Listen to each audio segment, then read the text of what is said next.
Yeah, I've decided to take care of myself today, to be gentle with myself today. Yesterday was a pretty intense healing type of day for me, right? And it's always best to take care of yourself. I never want to go to work and counter transfer on my patients. They don't deserve that, right? So if I'm not feeling 100, I damn sure don't want to go and make their lives a living hell because I don't have myself in check.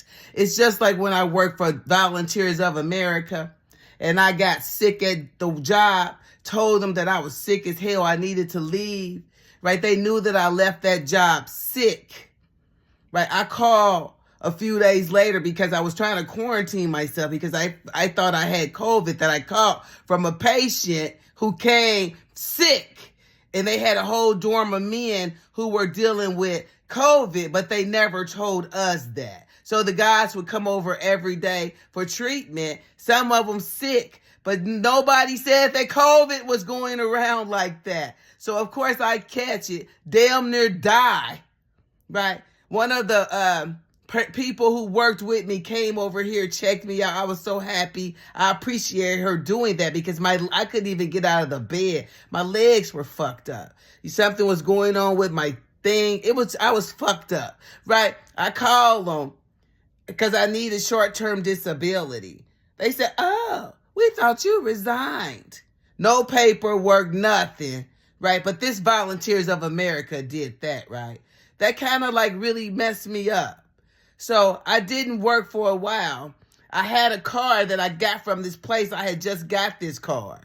The lady was so generous that she offered me a job, right? I took it just so I could make sure that my car payment would get paid. I was doing it in good faith, even though I wasn't making a lot of money. I wasn't ready to go back and do therapy because I didn't want to counter transfer because of all the things that had conspired in my life. It was overwhelming. So I took that little job, right? The lady who I worked for in the car place knew that I needed that job. But she knew that eventually I would be probably going back to therapy. One day she calls me in and says she's going to let me go because I was looking for another job, was her excuse. I just took it as, it was time for me to go. But she was a sister too, right? And she knew I needed that job. It just goes to show that some of us are still insecure and we hate ourselves. Even when we are in charge, we still could be jealous or envious of our coworker.